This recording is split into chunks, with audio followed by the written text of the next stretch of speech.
तो आज हम हमारे पेपर्स की विधिवत शुरुआत कर रहे हैं और इस विधिवत शुरुआत में हम सबसे पहले उन भारतीय राजनीतिक विचारकों का अध्ययन करेंगे जिन्होंने भारतीय राजनीतिक व्यवस्था को एक स्वरूप, एक आकार प्रदान करने में अपना महत्वपूर्ण योगदान दिया है। जैसा कि आपको पता है कि हर कार्य की शुरुआत किसी व्यक्ति विशेष के द्वारा की जाती है और उस व्यक्ति विशेष की परंपराओं को ही आगे बढ़ाते हुए उसमें निरंतर कुछ न कुछ जोड़ दिया जाता है या परिस्थितियों के अनुसार जो चीज़ें अप्रासंगिक हो गई हैं उन अप्रासंगिक चीज़ों को हटा दिया जाता है और वही चीज़ें, व्यवस्थाएं भिन्न भिन्न रूपों में भिन्न भिन्न प्रकार से हमारे सामने आती रहती हैं। तो ये जो हमारा जो पेपर सेकंड है जिसका नाम था रिप्रेजेंटेटिव इंडियन पॉलिटिकल थिंकर्स, हम उनके बारे में चर्चा करेंगे, उनके बारे में डिस्कस करेंगे और ये देखने का प्रयास करेंगे कि ये जो व्यक्ति हैं इनकी जो विचारधारा है वो विचारधारा इतनी महत्वपूर्ण क्यों थी कि जो आज भी भारत में लागू हो रही है, भारत में या विश्व के अन्य देशों में भी अलग अलग रूपों से वो काम कर रही है। या फिर हम देखें कि ये जो व्यक्ति थे, क्योंकि मेरा ये मानना है कि व्यक्ति धनवान अपने पैसे, दौलत, बड़े बंगले इनके आधार पर नहीं होता है।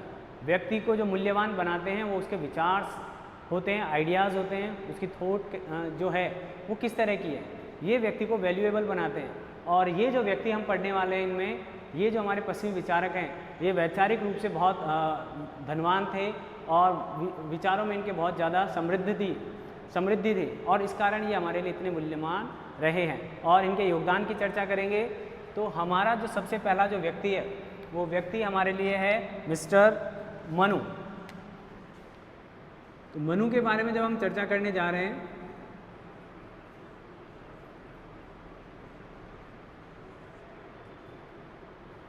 ठीक है, तो मनु को देखिए। सबसे पहले तो मैं आपको बता देना चाहता हूं कि जो ये मनु है ये प्रथम शासक या प्रथम राजा के रूप में जाने जाते हैं।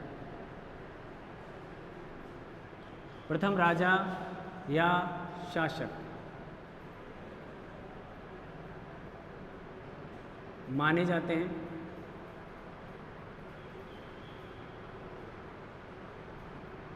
ठीक है, दूसरी बात,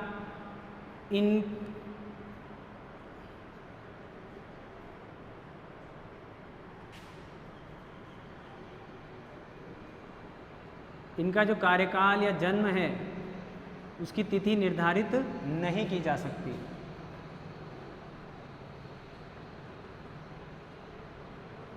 क्योंकि जिस व्यक्ति को हम पढ़ रहे हैं उसका हमें जीवन कुछ भी पता नहीं है, निर्धारित नहीं की जा सकती।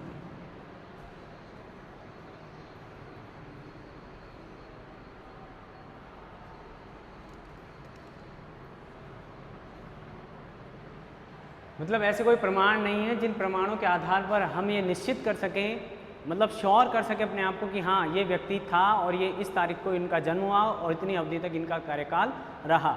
लेकिन इसका मतलब ये नहीं है कि इनके बारे में हमें बिल्कुल भी कोई जानकारी नहीं है।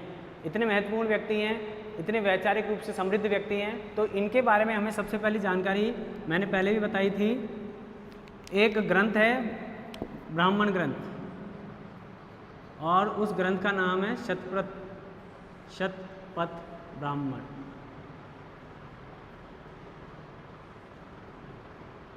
इस शतपथ ब्राह्मण ग्रंथ में जो चर्चा की गई है वह चर्चा की गई है एक जल प्लावन की। जल प्लावन का मतलब है महाप्रलय। जल प्लावन मतलब महाप्रलय। और मैं बात कर रहा था उस महाप्रलय के समय जिसे the deluge, the great deluge भी कहा जाता है।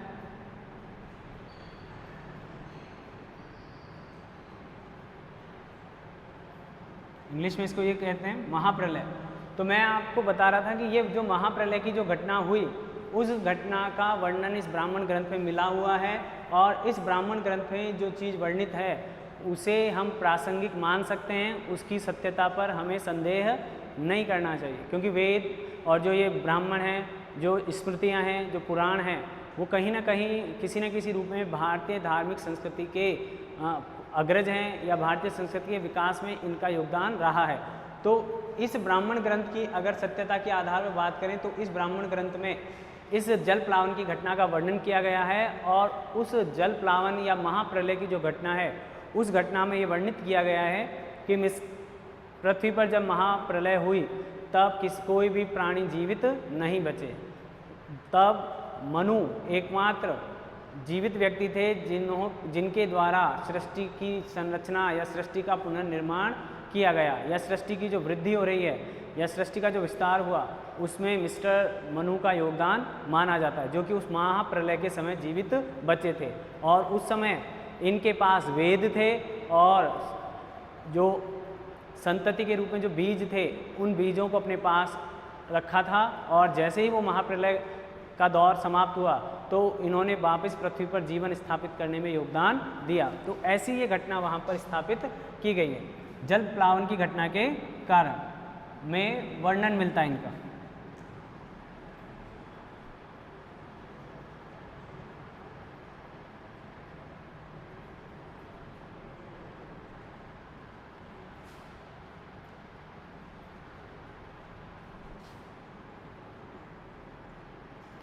तो इसी कारण हम कह सकते हैं कि ये जो व्यक्ति है मनु, तो पहला मनु तो कोई शासक था, यानी पहले मनु के तौर पर तो हम किसी न किसी व्यक्ति को रख सकते हैं, यानी कोई व्यक्ति रखा जा सकता है। साकार रूप में हम मनु को वहाँ देखते हैं, ठीक है। लेकिन उसके बाद क्या हुआ, उसके बाद ये परंपरा चल पड़ी कि जो भी व्यक्ति सामाजिक दृष्टिकोण से महत्वपूर्ण होता गया उस व्यक्ति को मनु की संज्ञा दे दी गई, या जिसने सामाजिक व्यवस्था को सुदृढ़ करने का अगर प्रयास किया, उसको मजबूत बनाने के लिए किसी तरह की कोई विशेषता या कोई नीति नियंत्रणता का काम किया, तो उसको मनु के रूप में स्थापित कर दिया गया। तो कालांतर में, यानी जैसे जैसे समय बीतता गया, कालांतर में जो मनु है वो मनु व्यक्ति ना होकर एक पद का नाम रख दिया गया। मनु व्यक्ति ना होकर, मतलब रखा तो किसी व्यक्ति को ही जाता था, लेकिन उस व्यक्ति के कार्यों के आधार पर उसे मनु की पदवी दे दी जाती थी। व्यक्ति न होकर, यानी एक व्यक्ति नहीं है ये कि किसी एक व्यक्ति का नाम मनु है, उसको वो पदवी दी जाएगी। व्यक्ति न होकर पद के रूप में सुशोभित हुआ, पद के रूप में सुशोभित हुआ।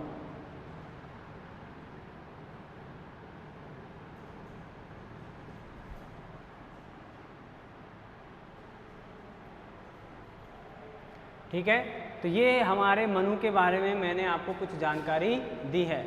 यानी मनु कौन है, पहले शासक है। मनु कौन है, ब्रह्मा जी की मानस संतान के रूप में भी इनको माना जाता है। मनु कौन है, जिन्होंने सृष्टि पर जीवन का संचार करने में योगदान दिया। हमारे लिए मनु कौन है, मनु एक ऐसे व्यक्ति हैं जिन्होंने व्यवस्था को स्थापित करने में योगदान दिया, और उस व्यवस्था में जो उन्होंने सिद्धांत दिए, उन सिद्धांतों के आधार पर ही मनु को हम याद रखने का प्रयास करते हैं, या मनु के योगदान को हम आज भी याद करने का प्रयास करते हैं और उससे आगे बढ़ाने का प्रयास किया जाता है हमारे द्वारा। अब आगे चलते हैं, उनको जैसे हम उन्हें किस रूप में देखते हैं। एक छोटी सी और जानकारी दे देता हूं मैं आपको। हमारा जो धार्मिक आधार है उस आधार पर मैंने बताया आपको कि ब्रह्मा जी के मानस पुत्र माने जाते हैं। तो धार्मिक आधार पर कहा जाता है कि कुल कितने मनु हैं, 14 मनु। उनमें से वर्तमान जो मनु हैं जिसकी हम बात कर रहे हैं वे मनु 7वें मनु, या वर्तमान में जिस मनु ने व्यवस्थाएं संभाल रखी हैं वो मनु कौन से नंबर पे आते हैं, 7वें नंबर के मनु हैं, जिन्हें सत्यव्रत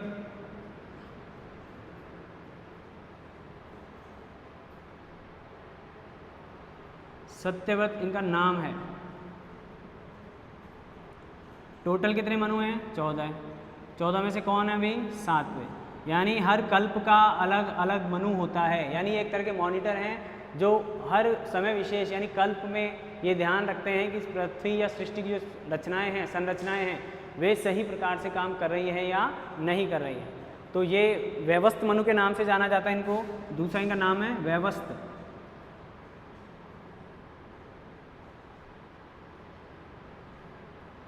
व्यवस्थ मनु के नाम से भी इनको जाना जाता है। ये तो हमारा धार्मिक आधार हमको बताता है कि हमें किस तरह के लोगों के साथ रखना चाह रहे हैं। आगे देखिए आप, तो ये आधार बताया मैंने आपको मनु के बारे में ताकि आपके आगे भी काम आएगा। तो सबसे पहले हमने बेसिक चीज़ें देखी। तो मनु यहाँ तक व्यक्ति हैं, उसके बाद क्या हो गया, ये पद हो गया, क्योंकि शुक्र में भी ऐसा ही चलेगा। ठीक है, आगे चलते हैं। अब मनु, आगे चलें, उसको देखें आप।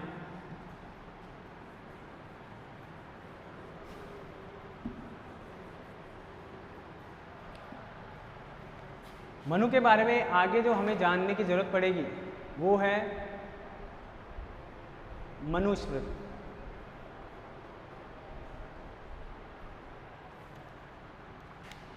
अब मनु को जानने का माध्यम क्या है, मनुस्मृति।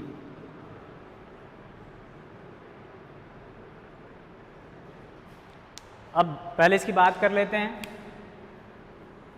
ये क्या है, स्मृति का मतलब मेमोरी पावर। स्मृति का मतलब क्या हो गया, आपकी मेमोरी पावर। आगे चले तो स्मृतियाँ बहुत सारी हैं, लगभग 18 से 20 के करीब स्मृतियाँ हैं, यानी एक तरह के ग्रंथ हैं। मुख्य कौन कौन सी हैं, नारद स्मृति,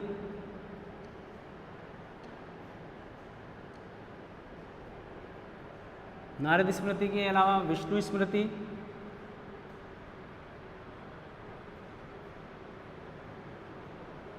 विष्णु स्मृति के अलावा है याज्ञवल्क्य,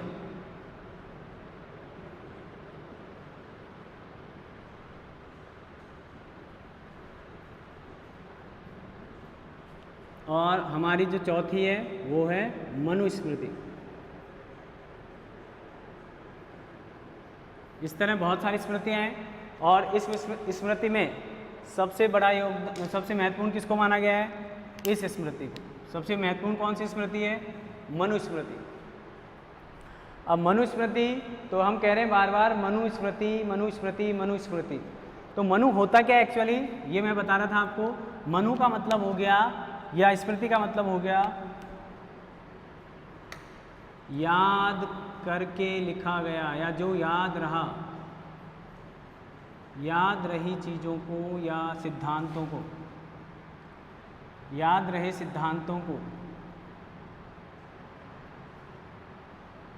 क्या किया हमने, लिखित रूप में संग्रहित कर दिया। लिखित रूप जब प्रदान कर दिया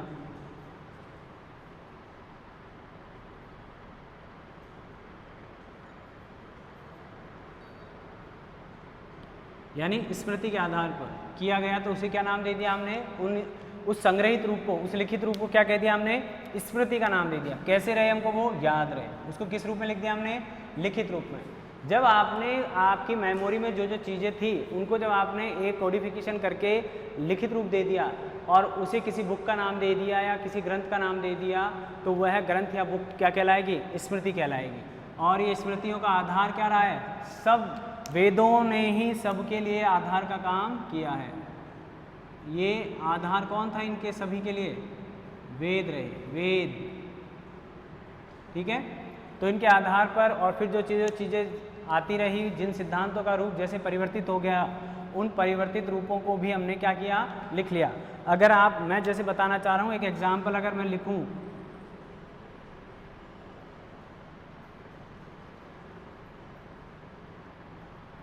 ठीक है, ऑटोबायोग्राफी या बायोग्राफी भी क्या होती है, आप जानते हैं कि ऑटोबायोग्राफी या बायोग्राफी जो लिखी जाती है वो किसी जीवित या मृत व्यक्ति की यादों के आधार पर लिखी जाती है।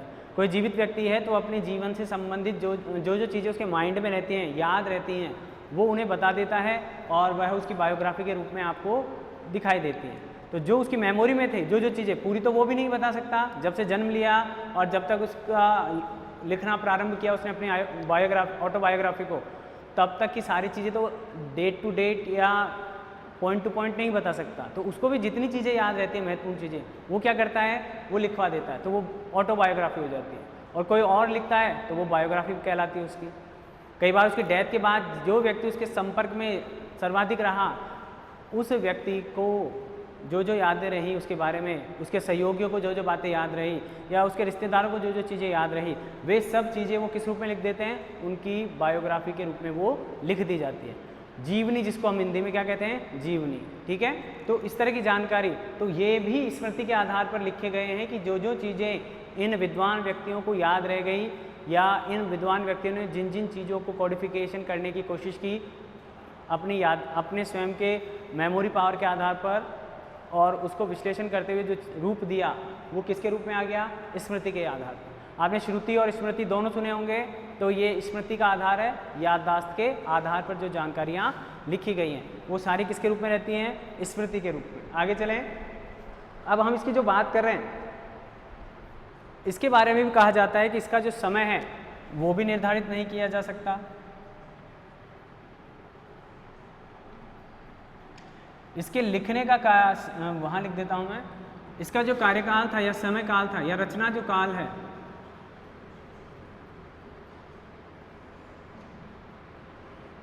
रचना काल का समय निर्धारित नहीं किया जा सकता।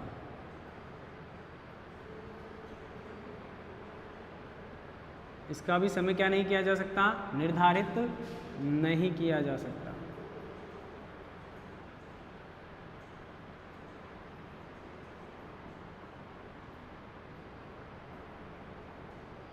अब आप खुद देख लीजिए कि किसी व्यक्ति ने तो इसको कहा 1800 से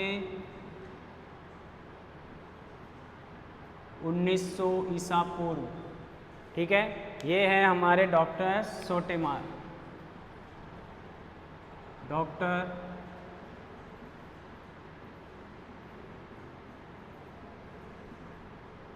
इनका कहना है कि ये बुक जो है वो 1800 से 1900 ईसा पूर्व लिखी गई है। ठीक है, आगे चलें आप, तो ये भी निर्धारित नहीं कर पा रहे हैं। इसके बाद आते हैं एक व्यक्ति जिनका मानना है कि ये जो बुक है वो लिखी गई थी 150 ईसा पूर्व, और वो व्यक्ति हैं डॉक्टर विनय कुमार।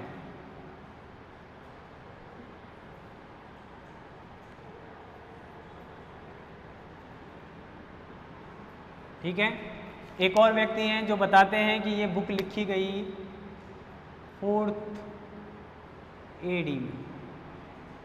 ठीक है, और ये व्यक्ति है मैक्स मूलर। कौन है ये व्यक्ति, मैक्स मूलर। ठीक है, तो ये देखिए 3 अलग अलग व्यक्ति हैं और तीनों व्यक्तियों ने अलग अलग इस बुक का कार्यकाल निर्धारित किया है। तो आप समझ सकते हैं कि ये बुक किसी भी तरह से एक समय में लिखी गई बुक नहीं है। यहाँ यह तो तय हो रहा है कि इस बुक का जो कार्यकाल है वो निश्चित नहीं किया जा सकता, न ही कोई फिक्स कार्यकाल निश्चित नहीं है।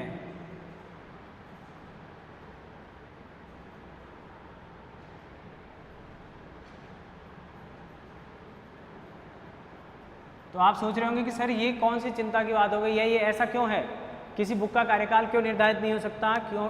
उससे पहले ये जो बात मैं लिख रहा हूँ वो ध्यान कर लें। तो इसका जो एग्जैक्ट सबसे सूटेबल जो टाइम माना जाता है वो देखें आप, इसका माना जाता है 200 BC से 200 AD के बीच। ठीक है, सर्वाधिक उपयुक्त समय जो माना जाता है इसका, सबसे ज़्यादा जो विचारक मेल खाते हैं या इसको सही मानते हैं वो टाइम यही है। ठीक है, क्या मान रहे हैं इसको, सर्वाधिक टाइम मानते हैं, यानी सर्वाधिक सबसे बढ़िया जो इस बुक की रचना का जो कार्यकाल माना गया ये माना गया। लेकिन आप देखो ये जो समय है ये भी कोई कम नहीं है, यहाँ भी कम से कम 400 साल का समय है ये, यानी ये बुक जो लिखी गई वो लगभग 400 साल के समय सीमा को निर्धारित करने का काम कर रही है। अब इसके समर्थन में कौन कौन है, इसके समर्थन में हैं हमारे डॉक्टर बेनी प्रसाद, डॉक्टर बेनी प्रसाद समर्थक हैं, और बाकी और विद्वान जो हैं वो भी इसी समय सीमा को सबसे बेस्ट मानते हैं। तो आप देख सकते हैं कि जब इस बुक के कार्यकाल में ही इतना डिस्टर्बेंस है तो फिर क्या इसको एक समय सीमा में बांधा जा सकता है क्या। अब मैं इसका कारण अगर आपको ऊपर बता दूं तो वो आप देखें ऐसा क्यों है कि इसका कारण समय सीमा निश्चित क्यों नहीं की जा सकती? रचना काल के निश्चित नहीं होने का कारण क्या हो रहा है? मैंने अभी बताई, यानी इसमें जो रचनाएं हैं या जो सिद्धांत हैं वे सिद्धांत कहीं कहीं ऋग्वेद से भी संबंध रखते हैं, कहीं कहीं वो उस समय तात्कालिक समय यानी उस समय के आधुनिक समय से भी मैच करते हैं।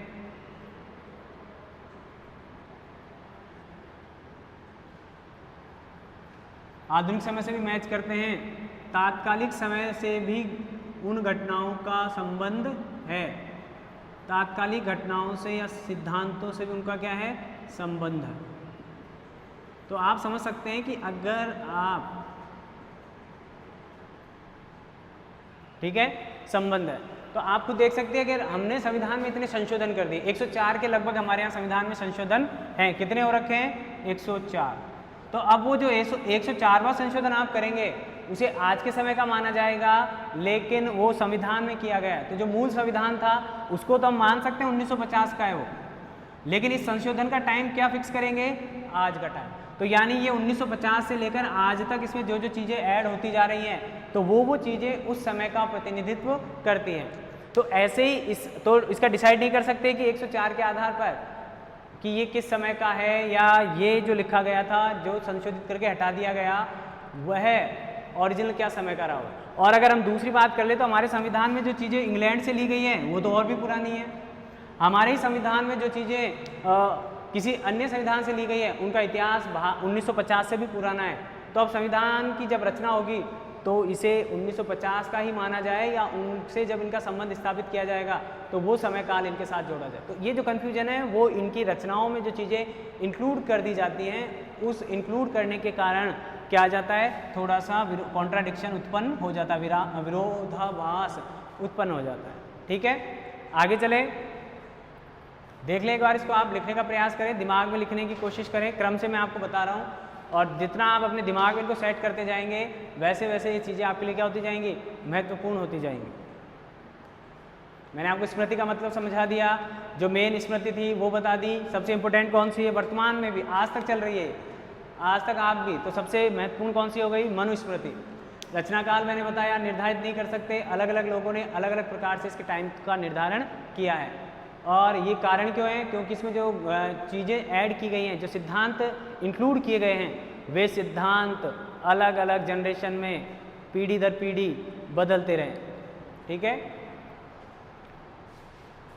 इसमें एक चीज़ और ऐड कर लें आप, फिर याद आ जाती है। तो ये जो सिद्धांत आए वो कैसे आए, पीढ़ी दर पीढ़ी।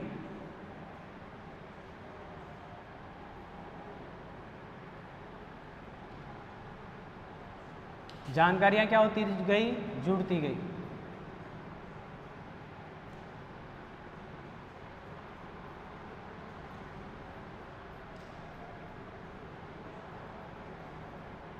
अगर मैं आपको दूसरा कोई एग्जांपल दूं तो आपके खुद को ध्यान में रहना चाहिए कि आप कभी गंगा घाट जाइए, इलाहाबाद जाइए, बनारस जाइए, हरिद्वार जाइए, तो जो व्यक्ति वहाँ बैठे होते हैं उन व्यक्तियों के पास जो पोथियाँ होती हैं, उन पोथियों में आपके वंश के जो पहले व्यक्ति रहे होंगे उनसे लेकर आपकी पीढ़ी में जितने व्यक्ति नए ऐड हुए उन सब का इतिहास लिखा मिलेगा। तो वो तो और भी ज़्यादा ऑथेंटिक है, क्योंकि आप में से कोई व्यक्ति वहाँ जाकर लिखवाता है। वो मेमोरी के आधार पर याद नहीं करते हैं, लेकिन वो जो पोथी तैयार होती है वो वहाँ पर पीढ़ी दर पीढ़ी ही करती है। पहले व्यक्ति ने जिसने लिखा था वही नहीं बैठा है अभी वहाँ पर, उसके बाद की जो पीढ़ियाँ आई हैं उन्होंने उसमें नई नई जानकारियाँ ऐड की है। तो वो भी ऑथेंटिक है और ये भी ऑथेंटिक काम करते हैं, लेकिन बस कार्यकाल के विषय में थोड़ा सा कन्फ्यूजन क्रिएट हो जाता है। आगे चले,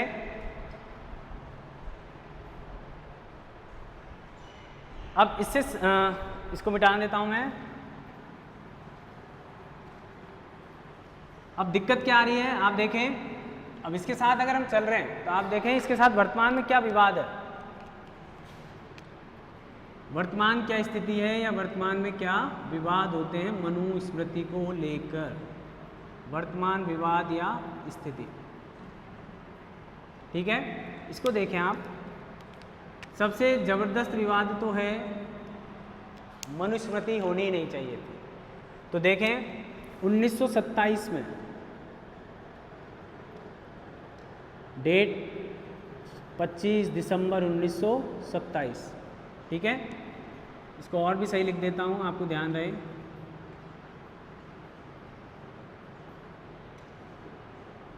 उन्नीस सौ 27, जगह कहाँ? महाराष्ट्र। क्या घटना घटी वो देखें। महाराष्ट्र में घट रही है घटना, एक बाबा हैं गणेश बाबा मावलंकर, गणेश बाबा बावलंकर। ठीक है, इन्होंने वहाँ आंदोलन चलाया, महार या महाड़ तालाब को लेकर, है ना, आंदोलन।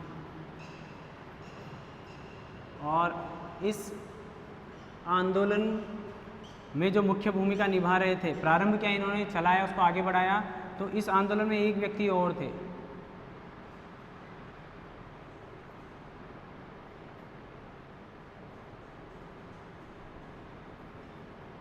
इस व्यक्ति ने, या इस आंदोलन में क्या हुआ, दोनों व्यक्ति भी हैं या दोनों व्यक्तियों का योगदान भी माना जा सकता है वहाँ। यहाँ पर किसको जला दिया गया इस दिन, इस तारीख के दिन?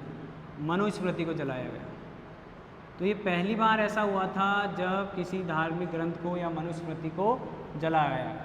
प्रथम घटना है ये ऐसी 1927 में।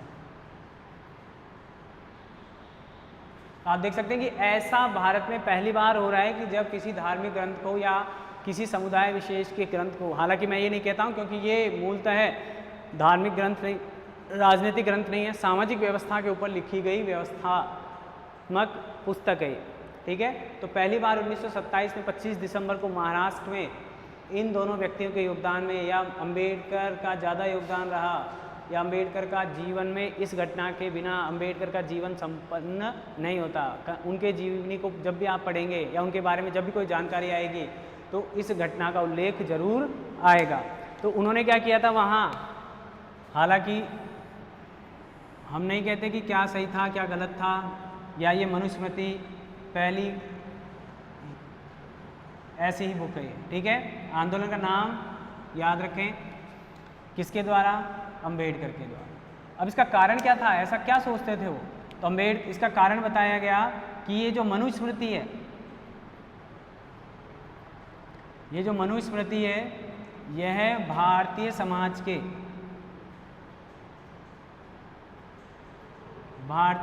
के परंपरावादी होने का, या परंपरागत जो व्यवस्था है उसको बढ़ावा देता है। परंपरागत व्यवस्था को या व्यवस्था का आधार है। क्यों जलाया इन्होंने? क्योंकि ये उसको सही नहीं मानते थे। और वो मुख्य विरोध का विषय क्या था? एक तो महिलाओं की स्थिति जैसी इसमें वर्णित थी उसके आधार पर, महिलाओं की स्थिति, और दूसरी जो बात है वो है वर्ण व्यवस्था। तब तो वर्ण थी, बाद में ये विकृत रूप क्या हो गया इसका? जाति व्यवस्था। इस वर्ण या जाति व्यवस्था को क्या मानते हैं वो? भारतीय समाज की जो परंपरागत स्थिति है या भारतीय समाज का जो पिछड़ापन है उसका कारण किसको मानते हैं? मनुस्मृति। तो आप देख सकते हैं कि ये जो व्यवस्थाएं हैं, अब जिस व्यक्ति को ये लगा कि मनुस्मृति, जिसने जितना अध्ययन किया था उसने ये नहीं देखा कि ये स्थिति पहले ये थी और इसको इसमें किसने बदला या जिन्होंने इसमें बदला, उन व्यक्तियों के विरुद्ध वो कुछ नहीं करे, या उनका मानना था कि अगर ये व्यवस्था यहाँ नहीं आती, वर्ण व्यवस्था ही नहीं होती, तो शायद जाति व्यवस्था भी आज उपस्थित नहीं होती। तो इन्होंने जाति व्यवस्था का और महिलाओं की जो दयनीय जो स्थिति है या रही है, वर्तमान में भी है, उस स्थिति का कारण भी किसको मानते हैं? मनुस्मृति को। तो इसलिए इन्होंने क्या किया? मनुस्मृति को उठाकर जला दिया, यानी मनुस्मृति को नष्ट किया पहली बार। तो एक संदेश गया समाज में कि हमें सामाजिक स्तर पर मनुस्मृति का क्या करना है? विरोध करना है। आप भी सुनते हैं, मैंने पहले भी बताया है, ये जो वर्तमान जो विवाद है जिसको मनुवाद के नाम से जानते हैं, ये मनुवाद कहते हैं। कई राजनीतिक पार्टियां हैं वो आज भी जातिवाद को या मनुवाद को अपनी राजनीतिक सत्ता का क्या बना लेती हैं, आधार। यानी इनकी जो राजनीति है वो इस पर